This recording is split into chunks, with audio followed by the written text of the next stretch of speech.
Kami datang menyembah kepadamu, Raja di atas segala raja. Engkau Tuhan kami, Engkaulah yang kami sembah. Bapa Elohim di dalam putramu Yesus Kristus, yang sudah mati dan bangkit menebus dosa-dosa kami. Terima kasih Tuhan, kami boleh mengenal Engkau. Kami bersyukur karena Tuhan memanggil kami untuk menjadi umat-Mu. Tuhan, sebentar kami mau mendengarkan firman-Mu, berbicaralah kepada kami pada pagi ini.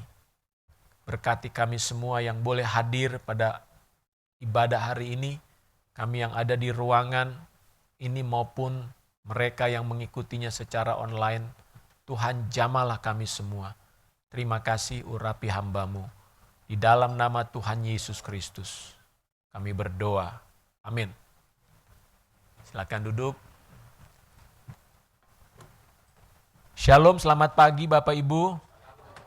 Sekali lagi saya ucapkan selamat tahun baru bagi kita sekalian yang sudah hadir pada pagi hari ini.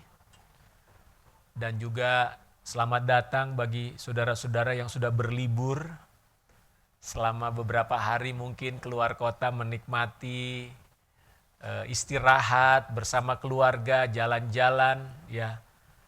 Tentunya harapannya adalah setelah saudara berlibur sekian lama, saudara punya gairah yang baru. Amin. Punya semangat lagi menjalani hari ini. Saudara, tanpa terasa satu minggu tahun 2023 sudah kita habiskan ya. Saudara, waktu dalam pengertian waktu, dulu saya diberitahu oleh papa saya bilang gini, Parda, kamu harus ingat, waktu itu adalah garis lurus. Dia tidak pernah kembali. Garis lurus. Lalu saya belajar lagi, dikatakan waktu adalah sesuatu yang tidak pernah bisa kamu tabung. Waktu hanya bisa kamu habiskan. Tidak bisa kamu tabung waktu. Artinya ketika kamu sudah menghabiskan hari ini, ya sudah habis. Kamu gak bisa menabung waktumu 2 jam hari ini untuk bisa kamu pakai lagi besok. Dengan kata lain, memang waktu itu harus kita perhatikan dengan sungguh-sungguh. Bayangkan saudara, kita baru rasanya memasuki 1 Januari, kita sekarang sudah masuk hari ke-8. Cepat bukan? Besok sudah hari Senin, saudara sudah sibuk lagi dengan pekerjaan. Tanpa terasa tiba-tiba kita sudah akan masuk lagi 31 Desember nanti. Oleh karena itu Bapak Ibu Saudara, penting bagi kita, Alkitab mengatakan begini, dalam Mazmur 90, Tuhan ajarlah kami menghitung hari-hari kami. Ya, ajar kami menghitung hari-hari kami. Artinya kita memang harus betul-betul memperhatikan setiap hari yang kita lewati. Jangan biarkan satu hari berlalu hanya habis dengan kesibukan kita. Memang ketika kita sangat sibuk, waktu berjalan dengan sangat cepat. Tapi kalau kita nganggur istilahnya, waktu itu lama sekali ya. Nah, dalam kecepatan hidup kita di zaman modern ini, ya, bangun pagi-pagi, sudah mandi, bekerja, kembali lagi sore. Kita kadang-kadang menjadi lupa tentang tujuan hidup kita, saudara. Apa tujuan yang ingin kita capai atau yang Tuhan tetapkan bagi hidup kita? Suatu kali Tuhan Yesus berkunjung kepada keluarga kakak beradik, namanya Marta dan Maria. Marta, orang yang sangat sibuk. Begitu Yesus datang, sibuk sekali dia.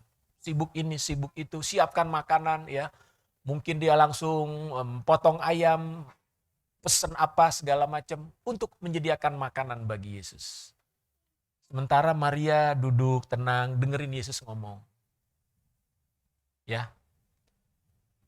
Lalu yang terjadi apa? Marta kesel. Dibilang gini, "Guru, kamu gak peduli. Tuh si Maria enak-enakan duduk tuh. Saya sibuk nih dari tadi nyiapin makan siang."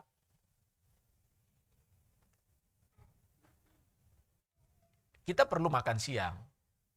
Perlu ada yang menyiapkan. Setuju. Tapi Tuhan Yesus bilang begini, "Marta, Marta, kamu sibuk untuk sesuatu yang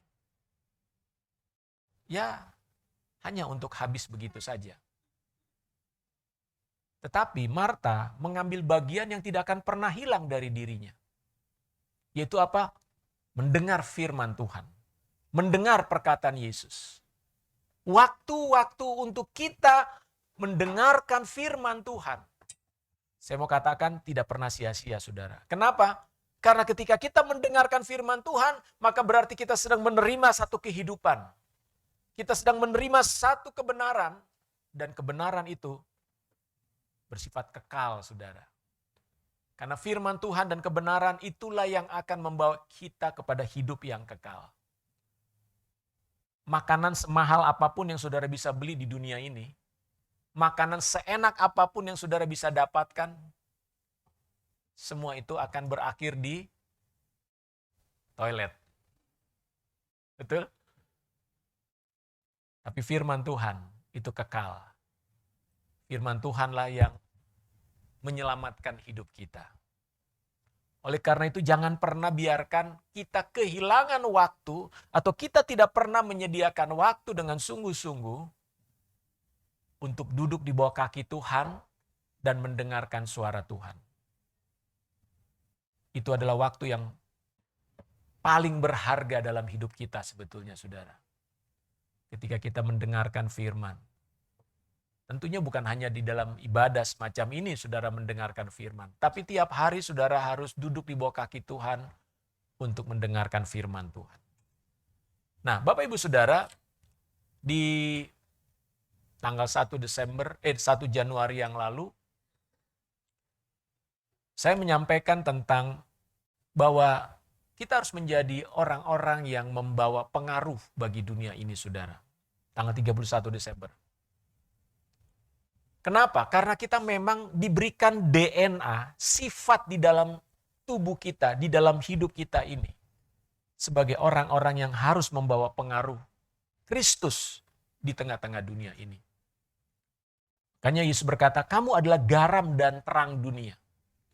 Itu sesuatu yang sudah, sudah ada di dalam roh kita, saudara. Suka atau tidak suka, mau atau tidak mau, tapi Tuhan sudah mendesain, memberikan kepada kita satu roh untuk bagaimana hidup kita ini menjadi garam dan menjadi terang. Nah, pertanyaannya, bagaimana kita bisa menjadi garam dan menjadi terang di tengah-tengah dunia ini? Ada kehidupan yang Tuhan inginkan di dalam diri kita sebagai umatnya. Ya, yang saya sebut Alkitab katakan menjadi hidup yang saleh. Mungkin istilah hidup saleh ini tidak terlalu familiar, tidak terlalu umum di telinga kita orang Kristen. Ya, kalau hidup saleh itu lebih ke saudara-saudara kita dari sebelah ya. Hidupnya soleh. Tapi kita orang Kristen jarang mengatakan, dia hidupnya saleh loh. Atau kejarlah hidup yang saleh. Jarang kita ngomong gitu kan. Atau saya punya kesaksian hidup yang saleh. Jarang kita ngomong seperti itu. Bahkan mungkin khotbah pun jarang bicara tentang hidup yang saleh. Banyak orang dengar khotbah inginnya hidup yang diberkati. Hidup yang dipulihkan. Ya. Hidup yang mengalami kelimpahan dan sebagainya. Saudara, betul kita mengalami itu semua. Tetapi untuk kita menjadi garam dan terang di tengah-tengah dunia ini, hidup yang saleh adalah hal yang penting. Mari kita baca dulu di dalam 2 Petrus 1 ayat 1 sampai 4.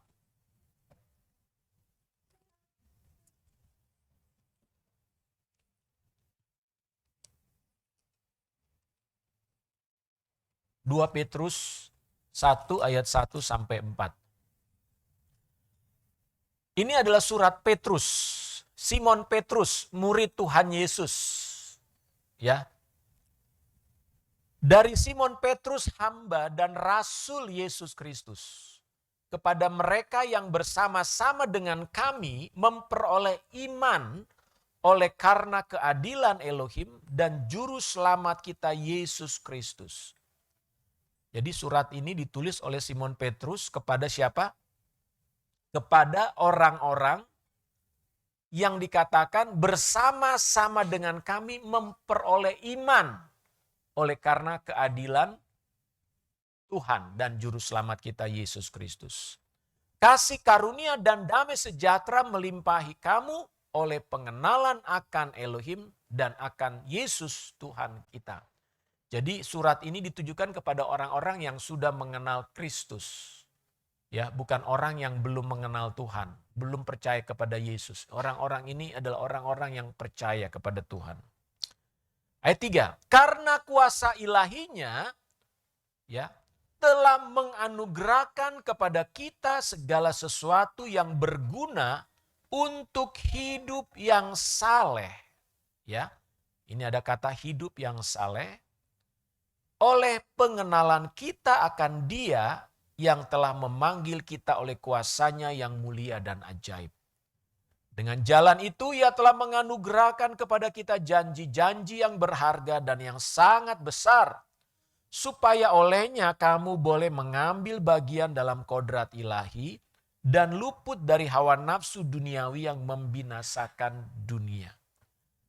Saudara, Simon Petrus menulis surat ini kepada orang-orang percaya. Bahwa kita, orang-orang yang percaya ini, dikatakan dianugerahkan oleh Tuhan segala sesuatu yang berguna. Jadi Tuhan memberikan apapun kepada umatnya yang berguna, yang bermanfaat, dengan tujuan apa? Dengan tujuan mereka hidup saleh. Jadi kalau Tuhan memberikan segala sesuatu dalam hidup kita, apapun itu, tujuannya apa? Supaya kita hidup saleh. Jadi dengan kata lain, Tuhan menginginkan hidup saleh itu ada pada umatnya, saudara. Setelah kita dimenangkan, setelah kita diselamatkan oleh Tuhan, maka memang hidup saleh adalah sebuah hal yang mungkin dan bisa dialami oleh setiap orang. Jadi Petrus ingin mengatakan kepada kita, hidup saleh itu adalah kehendak Tuhan bagi orang-orang yang percaya. Amin. Jadi kehidupan yang saleh harusnya mewarnai gereja Tuhan. Kehidupan yang saleh harusnya bisa dilihat oleh orang dunia di dalam kehidupan orang percaya, saudara. Nah, apa sih hidup saleh itu? Memang ada ada beberapa pengertian ya. Kata saleh di dalam bahasa Inggrisnya godliness. Ya. Nah, godliness ini bisa diterjemahkan artinya saleh, taat, ya, orang yang senang berdoa, atau orang yang beribadah. Nah, itu kira-kira gambaran pengertian saleh. Artinya orang yang hidupnya menjalankan ibadahnya bukan hanya kegiatan ibadahnya, tapi kehidupan orang yang beribadah atau orang yang beribadah kepada Tuhan akan menunjukkan satu sikap perilaku yang saleh, saudara. Jadi dengan kata lain, Kalau saya coba rumuskan dalam satu kalimat, hidup saleh adalah sikap hati yang percaya terhadap Tuhan dan firman-Nya yang tercermin di dalam ketaatan dan dalam ibadah kita. Jadi sikap hati sebetulnya dimulai dari sikap hati. Ya kalau beribadah itu apa saja? Sebetulnya kalau kita bilang apa sih yang dimaksud dengan ibadah? Ini pertemuan ibadah. Hari Minggu kita mengadakan pertemuan ibadah. Dalam pertemuan ibadah apa yang kita lakukan? Kita memuji Tuhan, kita menyanyi, kita menyembah Tuhan, kita berdoa, termasuk kita memberi persembahan. Itu juga ibadah, saudara.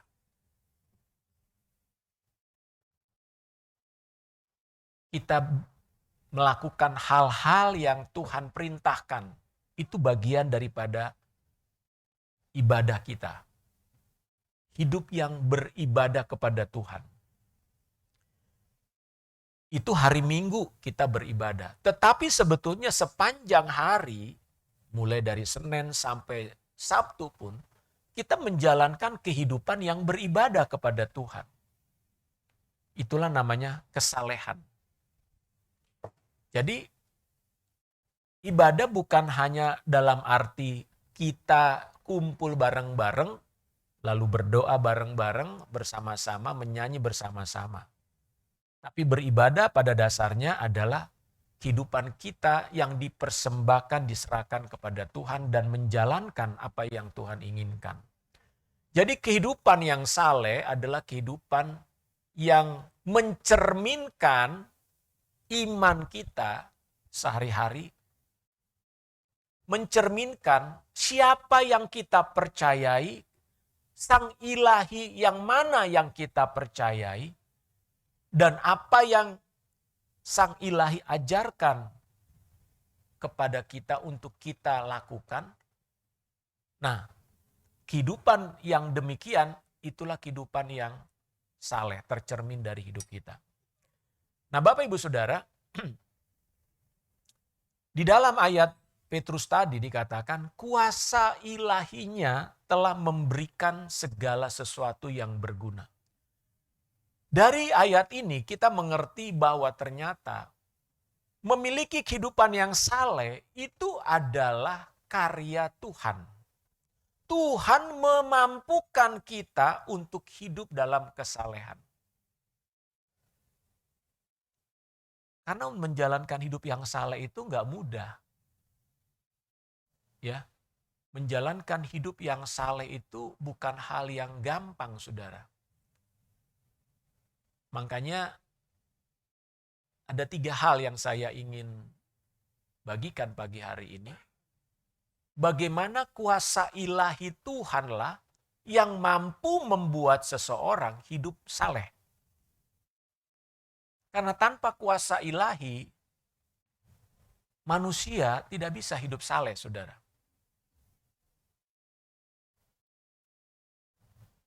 Karena hidup saleh itu berarti dia akan mengalami satu hidup yang berbeda dari kebanyakan orang. Nah, hal pertama, bagaimana seseorang bisa mengalami hidup yang saleh? Tuhan Yesus berkata demikian. Mari kita baca dalam Yohanes 3 ayat 3-5.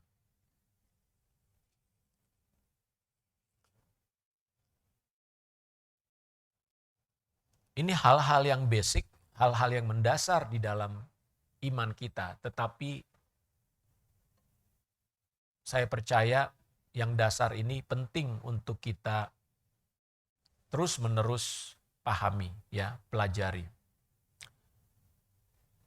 Yohanes pasal 3 ayat 3-5 demikian bunyinya. Yesus menjawab katanya, "Aku berkata kepadamu, sesungguhnya jika seorang tidak dilahirkan kembali, ia tidak dapat melihat kerajaan Elohim." Kata Nikodemus kepadanya, "Bagaimanakah mungkin seorang dilahirkan kalau ia sudah tua? Dapatkah ia masuk kembali ke dalam rahim ibunya dan dilahirkan lagi?" Jawab Yesus, aku berkata kepadamu, sesungguhnya jika seorang tidak dilahirkan dari air dan roh, ia tidak dapat masuk ke dalam kerajaan Tuhan, kerajaan Elohim. Saudara, hidup saleh itu adalah sesuatu yang berasal dari kerajaan sorga. Hidup saleh itu bukan sesuatu yang bisa dihasilkan dari dunia ini, saudara. Karena hidup saleh itu adalah perkara-perkara sorgawi. Nah, itu adalah produk daripada kerajaan sorga. Oleh karena ini adalah produk kerajaan sorga, maka seseorang untuk bisa mengalami hidup yang saleh, dia harus mengalami yang namanya kelahiran kembali atau kelahiran baru.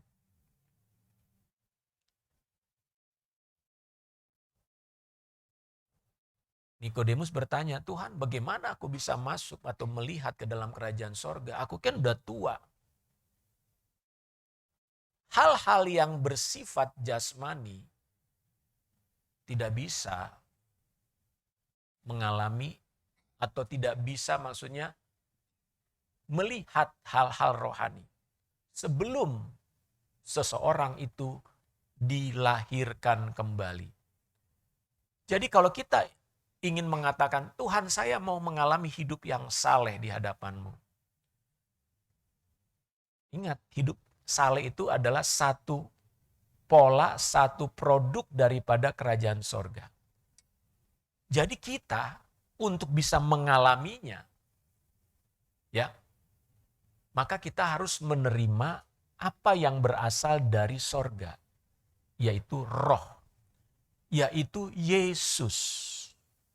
Yesus adalah pola hidup kerajaan sorga, saudara.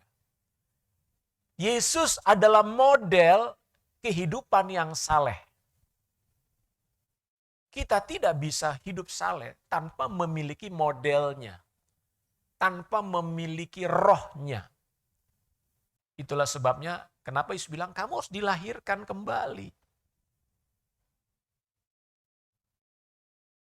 Ketika kita percaya kepada Yesus, percaya akan kematian dan kebangkitan Yesus, maka disitulah sebetulnya kita menerima pola hidup sorga. Yesus itu adalah pola hidup kerajaan sorga. Sehingga dengan demikian Bapak Ibu Saudara, kehidupan yang saleh itu kita dapatkan melalui kelahiran kembali. Makanya di dalam 2 Korintus 5 ayat 17, coba kita baca. Ya, 2 Korintus 5 ayat 17, ini ayat harus saudara hafal ya. Sebagai orang Kristen, saudara harus menghafal ayat ini. Ini ayat penting. Mari kita baca sama-sama, 2, 3. 2 Korintus 5 ayat 17. 2 Korintus 5 ayat 17. Ayatnya belum ganti ya?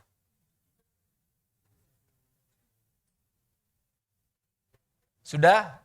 Oke, 2, 3. Jadi siapa yang ada di dalam Kristus, ia adalah ciptaan yang baru, yang lama sudah berlalu, sesungguhnya yang baru sudah datang. Ayatnya dari mana? Nah, ini ayat penting, saudara. Bagaimana firman Tuhan ini menyatakan kalau saudara di dalam Kristus, saudara menerima Kristus, saudara di dalam Kristus, Kristus di dalam dirimu, maka engkau menjadi ciptaan baru. Ciptaan baru membuat saudara mampu untuk hidup saleh. Tanpa menjadi ciptaan baru tidak bisa orang hidup saleh, saudara. Karena hidup saleh adalah produk kerajaan sorga. Bukan produk dunia, saudara. Kayaknya orang dunia nggak bisa hidup saleh. Bergumul, berat. Itu bukan DNA-nya. Hanya ketika kita menerima Kristus dalam hidup kita, Dia adalah kehidupan. Pola kerajaan sorga ada dalam diri Yesus. Ketika kita percaya, kita menerima Dia dalam hati kita, mengaku dengan mulut kita, Yesus adalah Tuhan. Maka saudara dilahirkan kembali.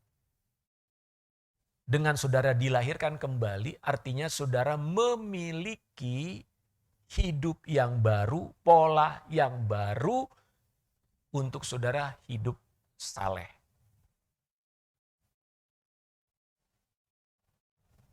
Lalu saudara dibaptis. Bapak Ibu Saudara,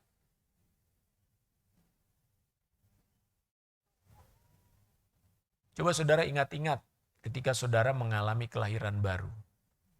Setiap kali saya melayani seseorang untuk menerima Kristus dalam hidup mereka, saya tanya, apa yang kamu alami? Apa yang kamu rasakan? Rata-rata mereka mengatakan, Pak, saya ada sukacita besar. Saya mengalami kelegaan, ada beban yang lepas. Ya, itulah kehidupan baru yang diterima seseorang ketika mereka percaya kepada Yesus Kristus. Bukan sudah berapa lama saudara jadi orang Kristen, tetapi apakah saudara sudah dilahirkan kembali? Karena kelahiran kembali itu artinya kehidupan yang membebani hidup saudara, roh saudara yang selama ini dipenuhi dengan dosa dan sifat-sifat dosa itu, Tuhan gantikan saudara. Kenapa? Karena sifat dosa itu membebani hidup kita. Sadar atau tidak sadar, tahu atau tidak tahu, kita dilahirkan dalam keadaan berdosa, memiliki sifat dosa. Dan itu membebani hidup kita, saudara. Tapi ketika kita mengalami kelahiran baru, Tuhan mengganti sifat yang baru dalam diri kita. Sifat dosa itu, Bapak Ibu Saudara, itu seperti beban yang harus kita pikul tiap hari. Ya, kemana kita pergi kita bawa itu sifat dosa. Makanya Paulus mengatakan, aku manusia celaka karena sifat dosa itu ada pada dirinya.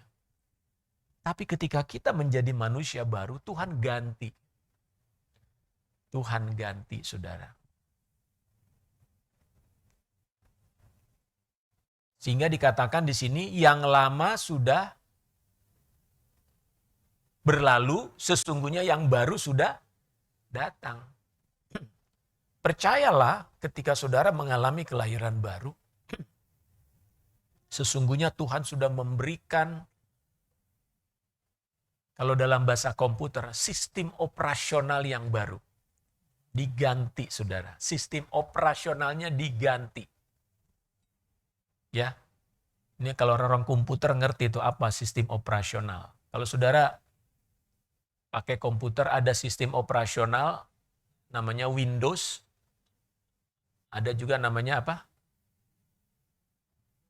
DOS. Nah, itu beda sistem, saudara. Ya. Ada lagi yang namanya Android. Nah, itu sistem operasi namanya. Jadi ketika kita lahir baru, sistem operasi yang lama ini diubah oleh Tuhan. Kita diberikan sistem operasi yang baru. Jadi kelahiran baru adalah kunci pertama untuk kita mengalami dan menjalani hidup yang saleh. Tanpa kelahiran baru,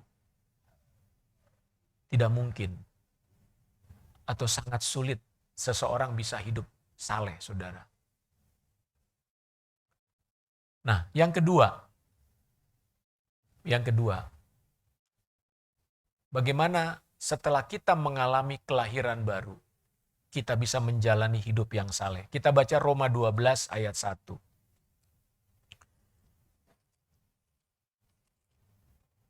Roma 12 ayat 1.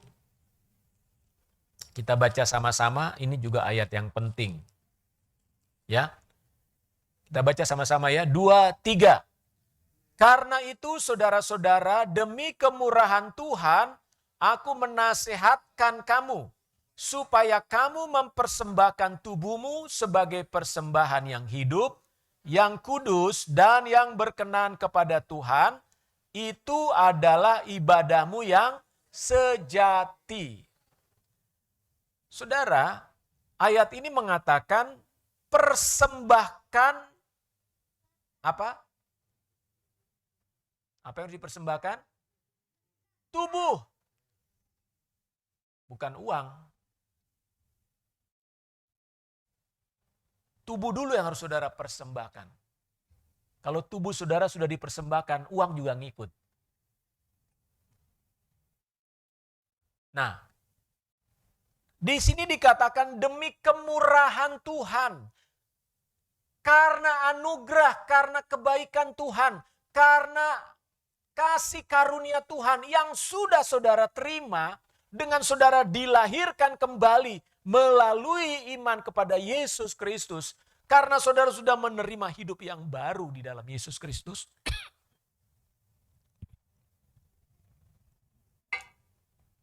Persembahkanlah tubuhmu.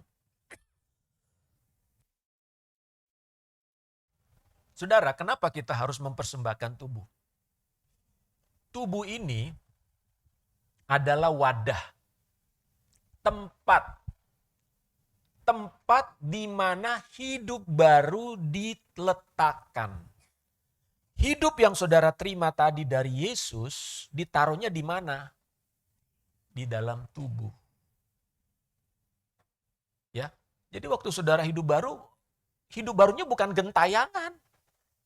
Hidup baru, mana hidup baru? Enggak. Hidup baru itu dimasukkan ke dalam tubuh ini.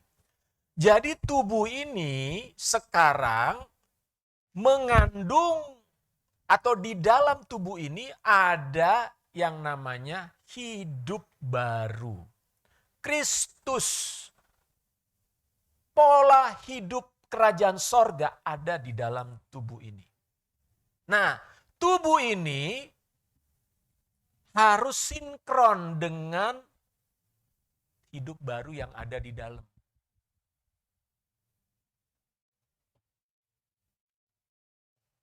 Karena kalau tidak, roh yang hidup baru ini mau ke kiri, tubuhnya mau ke kanan, bisa nggak?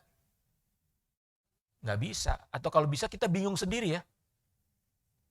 Hidup baru menyuruh, kamu ke kiri. Tubuh bilang, kamu ke kanan. Kenapa banyak orang Kristen hidup dalam kebingungan? Karena hidup baru dalam dirinya dengan tubuhnya nggak sinkron. Kenapa tidak sinkron? Karena tubuhnya belum dipersembahkan kepada Tuhan. Dia sudah menerima hidup yang baru dari Tuhan, hidup Kristus dia sudah terima, tapi tubuhnya belum dipersembahkan.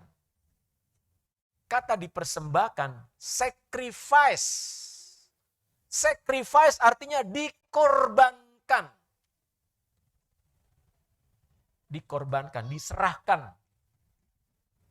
Artinya tubuh ini bukan lagi milik saya. Tubuh ini dipersembahkan kepada siapa? Kepada Tuhan. Tubuhmu harus dipersembahkan.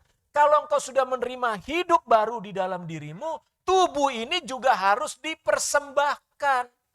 Karena kalau tubuhmu tidak dipersembahkan, maka terjadi konflik, kebingungan. Kenapa aku jadi orang Kristen kayak begini ya?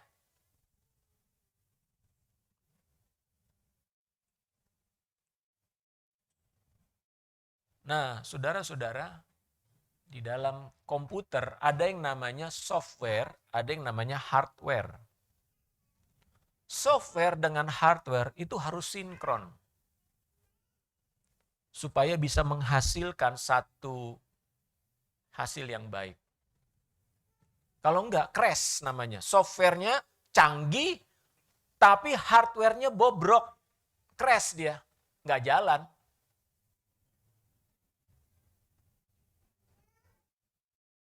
Tuhan memberikan kepada kita software yang baru, hidup yang baru. Tapi supaya software yang canggih ini, dari sorga ini bisa berfungsi, tubuh ini harus dipersembahkan kepada Tuhan.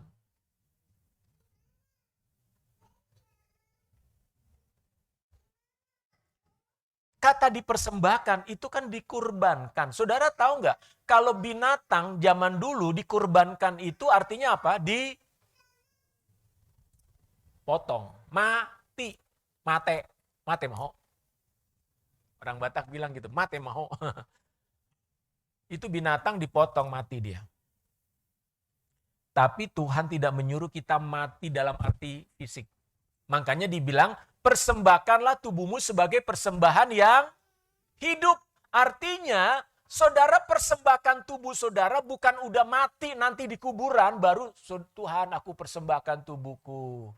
Detik-detik tinggal napasnya, 1, 2, Tuhan aku persembahkan tubuhku. Itu tubuh yang mati. Untuk apa tubuh yang mati tinggal dikubur, diformalin, nggak ada gunanya. Yang Tuhan inginkan, tubuh ini dipersembahkan sebagai persembahan yang hidup, yang kudus, yang berkenan. Dan itulah ibadah kita yang sejati kepada Tuhan. Bapak Ibu Saudara,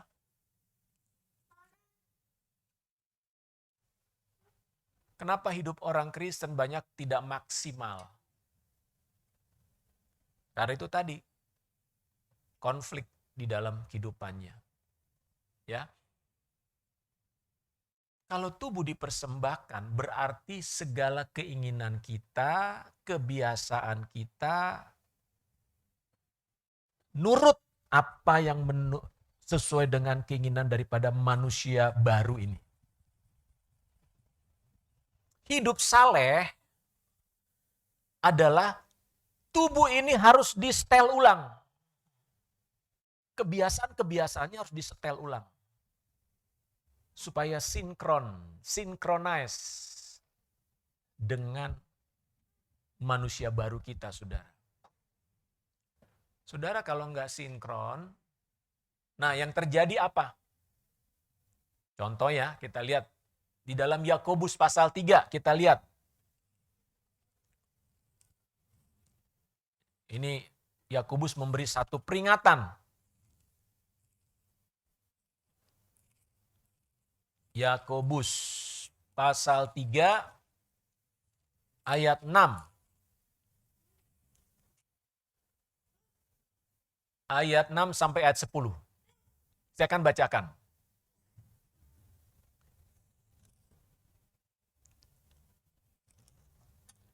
Lidah pun adalah api. Ia merupakan suatu dunia kejahatan dan mengambil tempat di antara anggota-anggota tubuh kita sebagai sesuatu yang dapat menodai seluruh tubuh dan menyalakan roda kehidupan kita. Sedang ia sendiri dinyalakan oleh api neraka. Bayangkan, lidah itu dinyalakan oleh api neraka katanya. Semua jenis binatang liar, burung-burung serta binatang-binatang menjalar dan binatang-binatang laut dapat dijinakan dan telah dijinakan oleh sifat manusia. Tetapi tidak seorang pun yang berkuasa menjinakan lidah. Ia adalah sesuatu yang buas.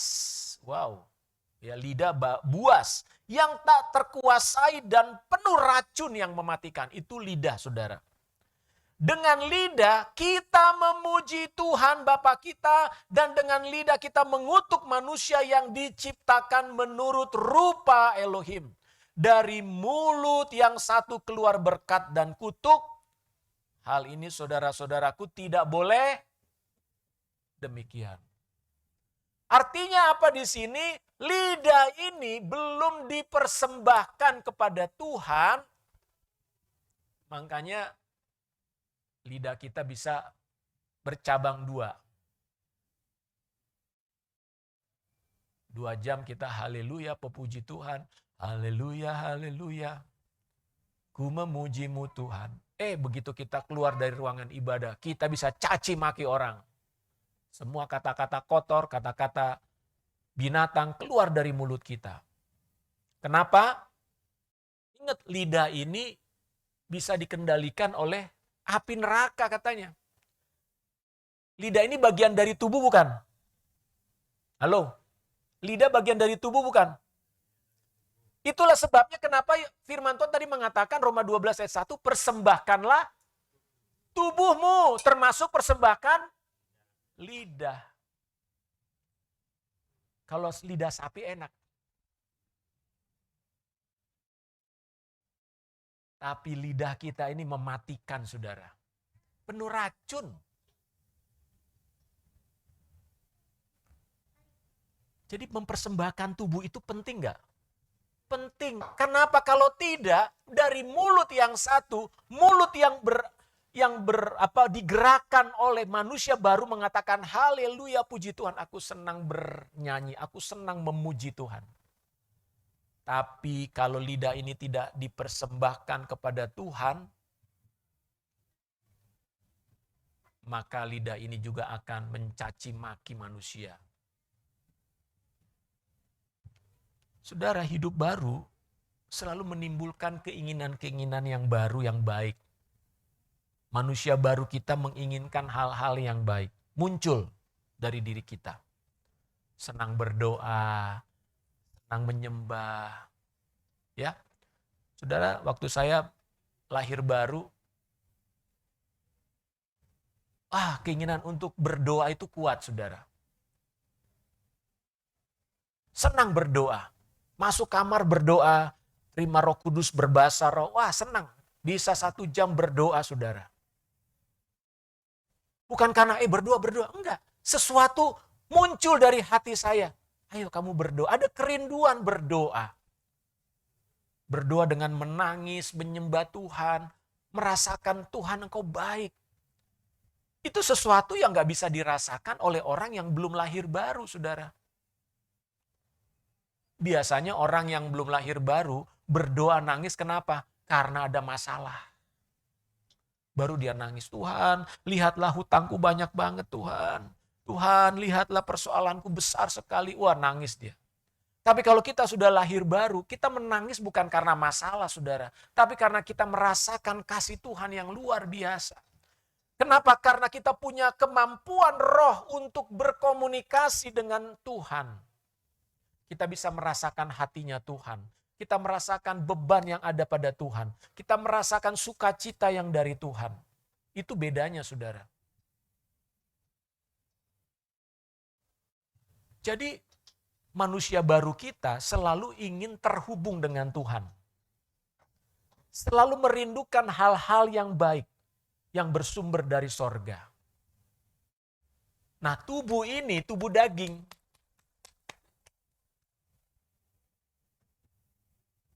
perlu dipersembahkan kepada Tuhan. Tuhan, tubuhku milikmu.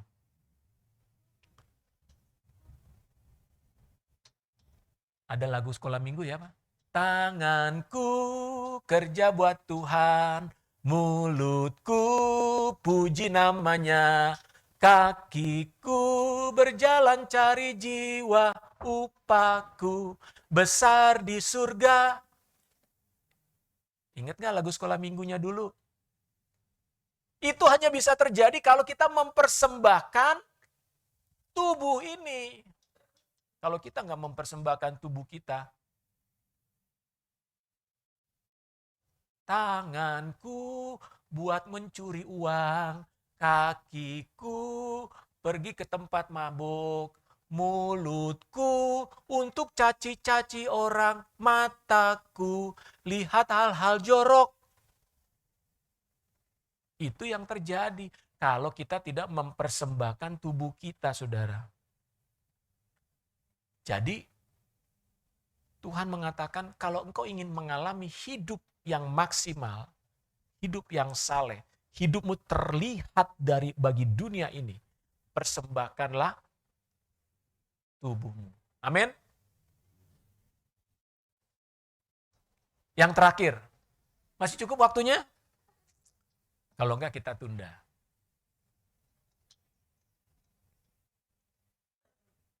Oke, singkat aja. Yang terakhir, Roma 12 tadi kita lihat lagi, ayat 2. Ya, Roma 12 ayat 2. Kita baca sama-sama, 2, 3.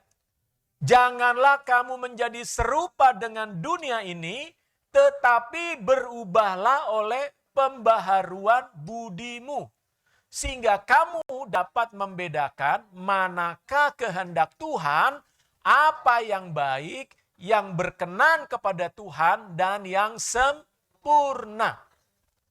Saudara, hidup yang saleh berarti kehidupan kita berubah. Ya, kita tahu mana yang baik, mana yang tidak baik. Mana yang baik, yang berkenan kepada Tuhan, dan yang sempurna. Oh, itu hidup yang saleh, saudara. Nah, hal ketiga yang harus kita lakukan atau yang harus kita alami adalah pembaharuan akal budi atau pembaharuan pikiran. Transform your mind, bahasa Inggrisnya. Renewing your mind. Perbaharui pikiranmu. Saudara menyadari nggak pikiran saudara sangat berpengaruh kuat dalam hidupmu?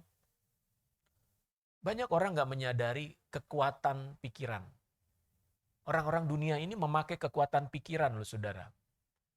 Makanya science brains itu sangat berkembang saudara untuk mengetahui bagaimana cara kerja otak manusia dan otak ini mempengaruhi hidup banyak orang.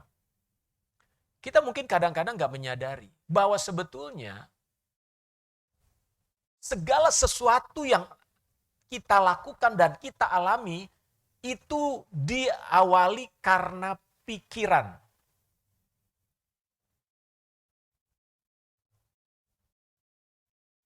Di dalam pikiran manusia itu ada yang namanya ide,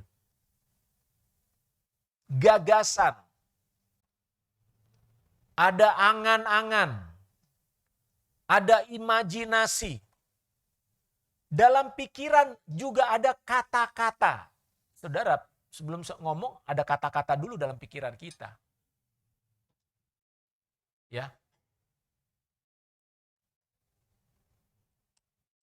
Ini khotbah ini saya tulis saudara nih. Ada kata-kata dalam pikiran saya. Ini kata-kata yang harus saya keluarkan, saya tulis. Jadi bukan kata-kata nggak tahu dari mana.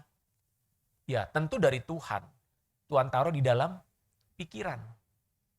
Pikiran inilah yang mengolah kata-kata kita, menyusunnya. Makanya ada istilah otak kanan, otak kiri ya. Otak kanan atau otak kiri yang kreatif yang mana nih? Otak kiri ya. Otak kiri itu otak kreatif. Di sini tersimpan otak kiri itu apa? Ide, gagasan, gambar-gambar ya yang kreatif, musik itu tersimpan di dalam otak saudara, dalam pikiran. Tapi yang namanya angka, kata-kata, ya bahasa itu otak kanan saudara. Jadi pikiran kita ini penuh dengan hal-hal yang seperti itu. Apa yang kita pikirkan kemudian ini disalurkan kepada yang namanya emosi. Jadi emosi sebetulnya dipengaruhi oleh apa yang kita pikirkan. Saudara senang atau sedih itu bukan muncul tiba-tiba, tapi lewat apa yang saudara pikirkan terlebih dahulu. Coba aja saudara hari ini memikirkan makanan yang paling enak yang akan saudara nikmati nanti setelah selesai ibadah ini. Coba yang ngantuk, nanti kita makan siang yuk. Kita makan apa? Bakmi Bagol yang enak yang deket sini atau bakmi berdikari. Di sana ada jus. Tapi jusnya asem. Pikiran bisa mempengaruhi emosi nggak? Coba kalau saya bilang, bayangkan ada jeruk jeruk nipis yang asem banget. Kemudian jeruk itu diiris, lalu diteteskan ke mulut saudara. Rasakan. Bagaimana rasanya? Itu ada di mana? Jeruknya ada nggak? Nggak ada. Ada di mana? Di pikiranmu. Tapi apa yang ada dalam pikiranmu bisa mempengaruhi air liurmu. Betul? Apa yang ada di pikiranmu bisa kamu rasakan di sini. Coba saya ceritakan tentang satu peristiwa yang mengerikan, yang sadis. Saudara pasti, aduh. Padahal saudara nggak lihat, saudara nggak ngalami peristiwa itu. Tapi ada dalam pikiranmu. Itu mempengaruhi perasaanmu ternyata. Mempengaruhi motivasimu, mempengaruhi tubuhmu, mempengaruhi seleramu. Coba lagi makan enak, tiba-tiba ada cerita-cerita kotoran gitu ya. Jadi hilang selera gue. Padahal nggak ada tuh kotoran di situ. Tapi dengar pikiran saudara langsung membayangkannya. Makanya saya bilang tadi, bagaimana pikiran punya kekuatan yang dahsyat, saudara. Orang-orang yang sangat berhasil untuk mencapai sesuatu, tahu nggak saudara? Hal yang dilakukan pertama-tama pikirannya dikontrol dulu. Para juara-juara olimpiade itu para pelatihnya, itu bukan hanya pelatih fisik, tapi juga pelatih psikologis. Para psikolog dipakai saudara. Untuk membentuk mental pikiran daripada para olahragawan olimpiade ini. Kamu harus bisa melihat kamu ada di Barcelona, Olimpiade Barcelona. Kamu harus bisa melihat dirimu ada di sana. Bayangkan kamu ada di stadion yang besar, ada 100.000 orang menyaksikan kamu berlari. Itu caranya. Orang harus dibuat dulu pikirannya bisa melihat dirinya ada di area itu. Saudara, kita sebagai anak-anak Tuhan kurang melihat potensi yang Tuhan berikan kepada kita lewat pikiran. Sayangnya pikiran ini dibajak sama si setan, sehingga pikiran kita dikendalikan oleh setan, dan pikiran kita dibuat menjadi tidak maksimal, karena pikiran kita hanya dipenuhi dengan hal-hal yang sia-sia.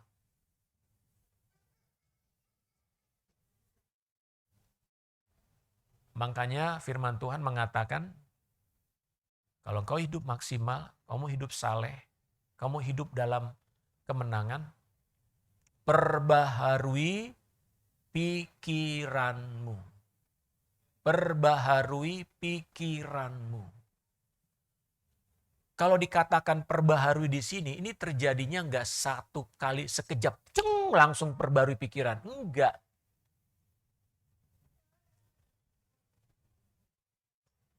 Karena pikiran kita bisa seperti ini hari ini adalah lewat proses yang bertahap, saudara.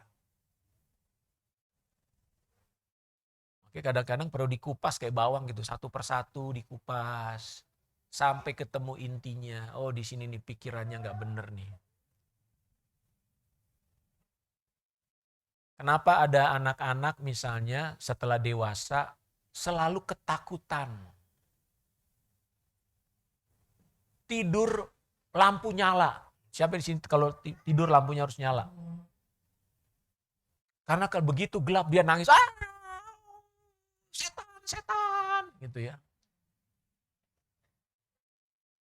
Karena waktu kecil dia pernah ditakut-takuti mungkin oleh seseorang.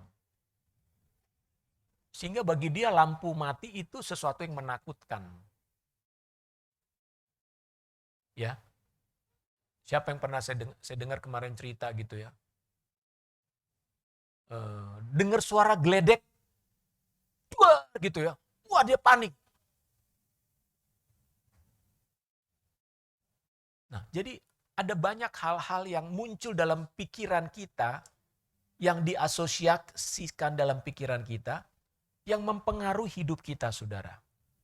Oleh karena itu, Bapak Ibu Saudara, pada hari ini, sebelum saya akhiri firman Tuhan ini, renungan ini, Tuhan ingin supaya pikiran kita ini diperbaharui terus-menerus. Ya. Manusia lama kita turut mempengaruhi pikiran kita menjadi negatif. Siapa di sini cenderung melihat segala sesuatu itu negatif. Pesimis. Contohlah sederhana gini. Yang belum bekerja, kamu lamar ya ke Pertamina. Itu perusahaan besar. Saya nggak mungkin diterima di sana. Saya kan dari kampus, nggak terkenal. Oke. Satu. Besok kamu coba temui bapak ini ya. Dia tuh punya ada informasi pekerjaan buat kamu. Saya nggak kenal. Lagian jauh tempatnya. Ntar saya ditolak. Enggak lah, saya nggak mau. Saudara, ada orang selalu ketika diperhadapkan, ditawarkan sesuatu, respon pertamanya adalah negatif. Menolak. Bilang nggak bisa, nggak kenal, nggak mau, nggak mampu, nggak tahu, itu. Saya mau tanya, apa respon saudara ketika saudara diberi sesuatu? Dikasih hadiah. Aduh, saya nggak pantas nerimanya, saya nggak layak. Atau, ini mah barang murahan ini. Selalu responnya negatif. Kenapa bisa begitu? Karena pikiran yang negatif, saudara. Jadi, apapun yang dia lihat selalu konotasinya negatif, buruk, sulit. Tingkat masalahnya besar. Saudara, ini akan menghambat kita untuk mengalami hidup yang berkemenangan. Ini menghalangi kita untuk menjadi saksi Kristus. Ayo kamu bersaksi sama temanmu. Udah nggak kenal, udah lama nggak pernah ketemu dia. Kamu ajak dia yuk ke gereja. Nggak tahu rumahnya di mana, nggak tahu teleponnya. Saudara, itu respon pertama selalu seperti itu. Tapi kalau orang yang positif, kamu kerjaan ini. Oh ya, boleh dong ajarin aku gimana caranya. Atau di mana aku bisa ngerti ini, belajarnya sama siapa ya? Beda nggak? Dengan, susah, gue belum tahu, belum pernah baca tuh, gak ngerti gue. Lo kasih sama yang lain aja deh. Saudara, saya mau bilang, selama saudara punya pola pikir atau cara berpikir yang negatif, saudara nggak bisa mengalami hidup berkemenangan. Dulu saya orang yang sangat negatif, saudara. Pikiran negatif itu muncul dalam bentuk apa? Perilaku minder, malu ketemu orang, menyapa orang baru nggak berani. Tapi puji Tuhan, lewat firman Tuhan terus-menerus, dan berbagai macam kesempatan yang saya ikut, ada training dan sebagainya, saya membaca buku, pola pikir saya mulai berubah. Saya mulai berani berpikir hal-hal yang baik, yang besar, di luar kemampuan saya.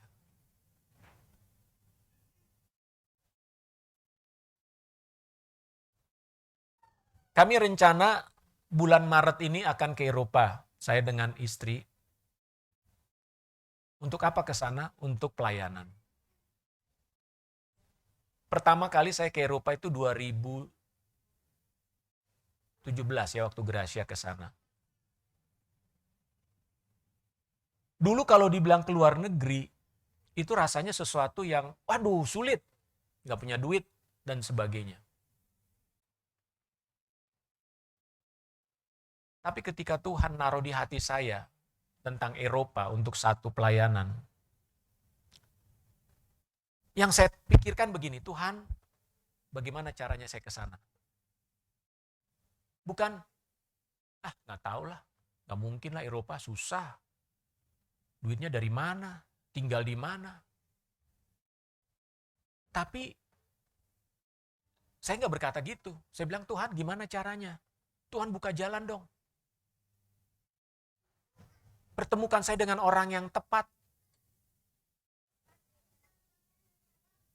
Ongkosnya saya percaya Tuhan sediakan. Artinya cara berpikir saya tentang sesuatu yang besar, sesuatu yang sulit, sesuatu yang nggak masuk di akal, itu udah berubah, saudara. Kenapa? Saya melihat Tuhan sebagai sumber segala sesuatunya.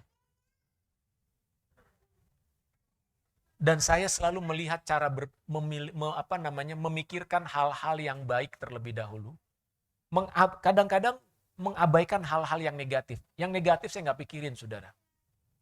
Yang saya pikirkan apa dampak yang positif yang bisa saya ambil.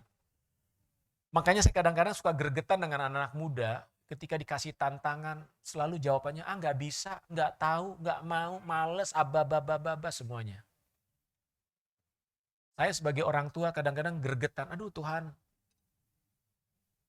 kenapa nggak ada semangat untuk melakukan hal-hal yang jauh lebih besar yang mereka bisa kerjakan.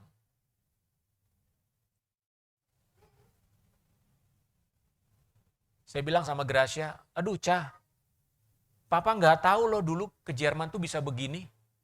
Kalau dulu Papa tahu nih, mungkin Papa tamat SMA ke Jerman aja mendingan. Bisa kuliah di sana dan sebagainya. Tapi ya zaman sekarang di mana informasi begitu terbuka luas, anak-anak muda kita berpikirnya hanya masih setingkat kelurahan. Pada zaman sekarang begitu luas dunia ini untuk bisa saudara jelajahi. Mendapatkan pengetahuan dan sebagainya, pengalaman hidup dan sebagainya. Tapi kita masih terus berkumpul hanya di seputar area nyaman kita. Oleh karena itu saudara-saudara anak muda khususnya, yuk change your mind, renewing your mind, perbaharui pikiranmu. Terus menerus, lihatlah hal-hal yang baik, yang positif, yang mulia dalam Filipi dikatakan. Pikirkan itu semua. Biarlah kiranya firman Tuhan ini menjadi satu pendorong bagi kita untuk hidup dalam kebenaran, menghasilkan buah-buah kebenaran, hidup yang saleh. Hidup yang saleh itu adalah karena satu, kita dilahirkan kembali. Dua, kita mempersembahkan tubuh kita. Yang ketiga, memperbaharui pikiran terus-menerus. Tuhan Yesus memberkati. Mari kita berdoa. Terima kasih Tuhan Yesus. Kami bersyukur untuk firman-Mu pada pagi hari ini. Tuhan, Engkau mau kami mengalami hidup berkemenangan, hidup dalam kesalehan. Bukan berasal dari kekuatan dan kemampuan kami, tapi oleh karena Tuhan. Tuhanlah yang melakukan itu di dalam diri kami. Tuhan, hari ini kami sudah menerima kebenaran-Mu. Biarlah hati kami diterangi oleh firman-Mu. Pikiran kami, hidup kami terus mengalami pembaharuan hari lepas hari. Terima kasih Bapa di sorga. Terima kasih. Bagi Bapak Ibu yang rindu mengalami hidup yang saleh, namun engkau belum dilahirkan kembali. Engkau belum mengalami kelahiran baru dalam dirimu. Biarlah hari ini engkau serahkan dirimu kepada Tuhan. Undang Yesus masuk dalam hatimu. Katakan, Tuhan, aku percaya Yesus Tuhan. Dia sudah mati menebus dosa-dosaku dan bangkit serta memberikan aku hidup yang baru. Katakan dengan iman di dalam hatimu saat ini, Tuhan Yesus, Aku percaya kepadamu. Aku percaya akan kematianmu. Aku percaya Engkau mengasihi aku melalui pengorbananmu di atas kayu salib. Aku percaya Yesus, Engkau sudah mengampuni dosa-dosaku. Hari ini Tuhan, aku percaya Engkau bangkit 2000 tahun yang lalu dan Engkau memberikan hidup yang kekal bagiku. Aku percaya Kau berikan hidup yang baru bagiku hari ini. Di dalam nama Yesus Kristus. Saudara, kalau Engkau mengatakan doa yang singkat ini dengan sepenuh hatimu, percayalah Engkau menerima hidup yang baru. Ada roh yang baru Tuhan berikan dalam dirimu. Engkau mampu berkomunikasi dengan Tuhan. Engkau akan merasakan sesuatu yang baru, yang baik muncul di dalam hatimu. Kerinduan hatimu, hasratmu untuk selalu terhubung dengan Tuhan akan selalu ada di hatimu, saudara. Biarlah setiap saudara mengalami kelahiran baru. Yang kedua, persembahkan tubuhmu kepada Tuhan. Persembahkan tubuh saudara. Mungkin selama ini engkau berpikir tubuhmu adalah milikmu sendiri. Tanganmu, matamu, telingamu, kakimu, mulutmu. Saudara, persembahkan kepada Tuhan. Pergi hanya ke tempat-tempat yang benar. Tangan bekerja melakukan hal-hal yang baik. Mata melihat hal-hal yang baik. Telinga mendengar hal-hal yang baik. Arahkan kepada hal-hal yang baik seluruh anggota tubuhmu, saudara. Mulutmu hanya memperkatakan hal-hal yang baik. Lihatlah, maka engkau akan melihat pembaharuan itu terjadi. Perbaharui pikiranmu, saudara. Pikirkan hal-hal yang baik, bukan hal-hal yang buruk. Pikirkan akan kebesaran Tuhan yang sanggup melakukan hal-hal yang besar dalam dirimu. Bukan memikirkan ketidakmampuanmu. Memang kau tidak mampu. Tapi ketika kau memikirkan kemampuan Tuhan, kemampuan yang tak terbatas yang ada dalam Tuhan, ada juga dalam dirimu. Maka engkau akan melihat perkara-perkara baru, perkara-perkara besar akan mulai kau kerjakan, saudara. Bapa, inilah kami umat-Mu, kami sudah menerima firman-Mu hari ini. Berkatilah setiap kami ya Tuhan.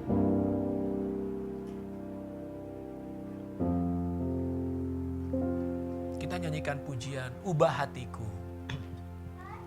Ubah hatiku.